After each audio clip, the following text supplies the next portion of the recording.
And now, the second program in our series, A Princess of Mars.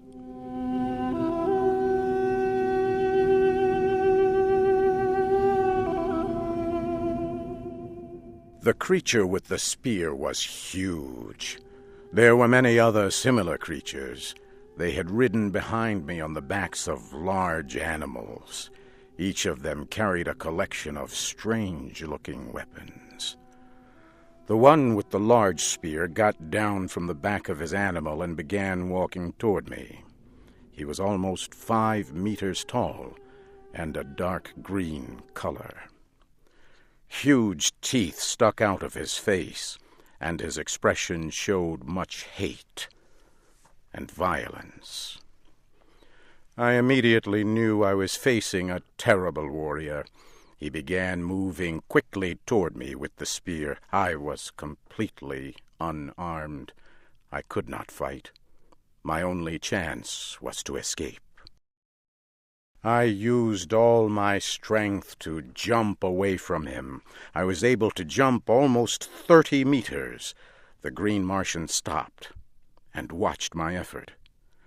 I would learn later that the look on his face showed complete surprise.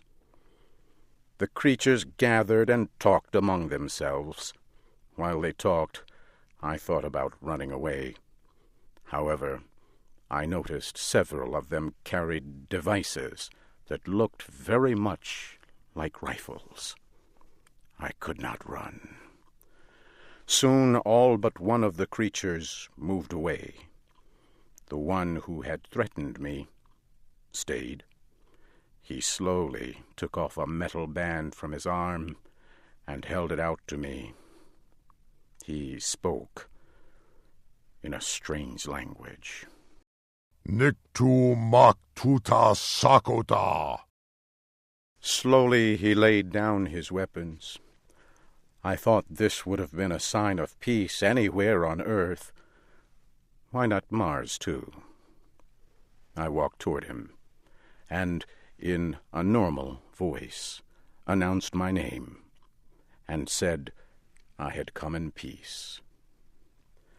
I knew he did not understand, but like me, he took it to mean that I meant no harm. Slowly we came together.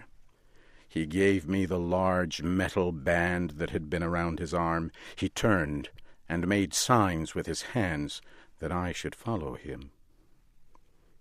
Soon we arrived at the large animal he had been riding. He again made a sign with his hands that I should ride on the same animal behind him. The group turned and began riding across the land. We moved quickly toward mountains in the distance.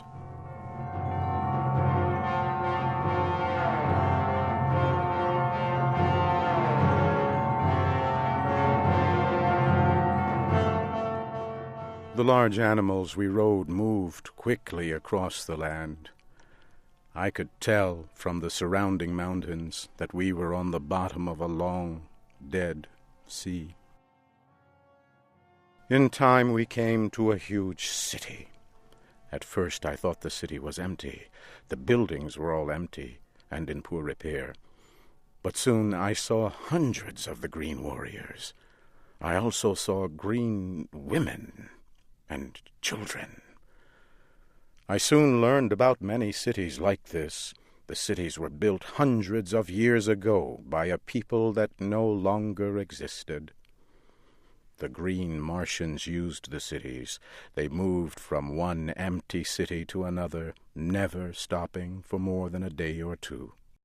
We got down from our animals and walked into a large building.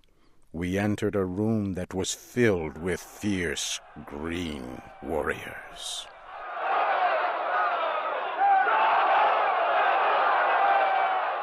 It was not difficult to tell that these were the leaders of the green Martians. One of them took hold of my arm. He shook me and lifted me off the ground. He laughed when he did so. I was to learn that green Martians only laugh at the pain or suffering of others.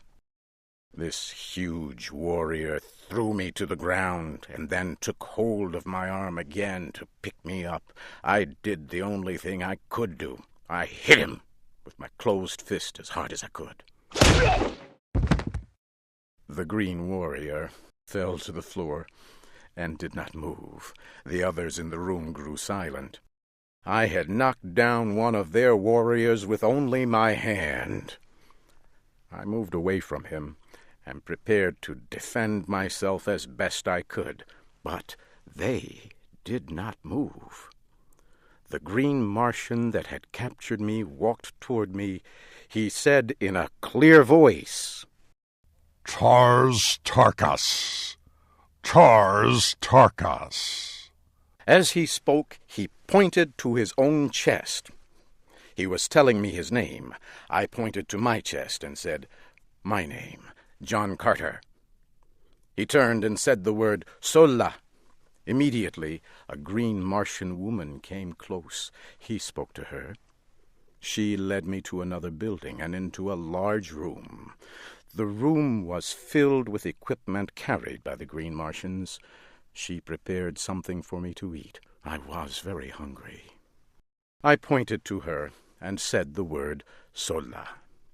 She pointed at me and said my name. It was a beginning. Sola was my guard. She also became my teacher. In time, she would become a close and valued friend. As I ate my meal, my lessons in the language of the green Martians continued. 2 days later, Tars Tarkas came to my room. He carried the weapons and the metal armbands the green warriors wear. He put them on the ground near my feet. Sola told him I now understood some of their language. He turned to me and spoke slowly. "The warrior you hit is dead. His weapons and the metal of his rank are yours, John Carter. He was a leader of one small group among our people. Because you have killed him, you now are a leader. You are still a captive and not free to leave. However, you will be treated with the respect you have earned. You are now a warrior among our people." Tars Tarkas turned and spoke softly. From beyond the door, a strange creature entered the room. It was bigger than a large dog and very ugly. It had rows of long teeth and 10 very short legs. Tars Tarkas spoke to the creature and pointed at me. He left. The creature looked at me, watching closely. Then Sola spoke about the creature. "His name is Wula. The men of our tribe use them in hunting and war. He has been told to guard and protect you. He has also been told to prevent your escape. There is no faster creature in our world, and in a fight they can kill very quickly. Do not try to escape, John Carter. Wula will tear you to small pieces." I continued to watch the creature named Wula. I had already seen how the green Martians treated other animals. They were very cruel. I thought, perhaps this beast can be taught to be my friend, much like a dog on earth. I walked close to the creature and began speaking in much the same way I would speak to a dog or other animal on earth. I sat down next to him while I talked softly. At first he seemed confused. I believe the creature Wula had never heard a kind word. In the next several days I gained the trust and friendship of Wula. In a few short days, Wula was my friend and fierce protector. He would remain my loyal friend as long as I was on Mars. Several days later, Sola came to me with a look of great concern. John Carter, come with me. A great battle is about to take place. An enemy is coming near this city. We must prepare to fight, and we must be ready to flee. Sola, what enemy is this? A race of red men who travel our world in flying machines. A great number of their machines have come over the far mountain. Take your weapons with you, and hurry. I collected my sword and a spear. I hurried out of the building and joined a group of warriors moving toward the end of the city. Far in the distance, I could see the airships.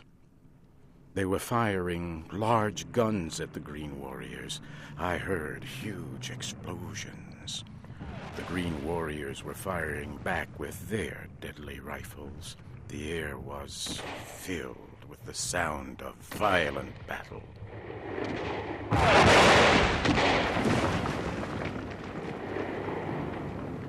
Suddenly, a huge airship exploded. It came down crashing near me.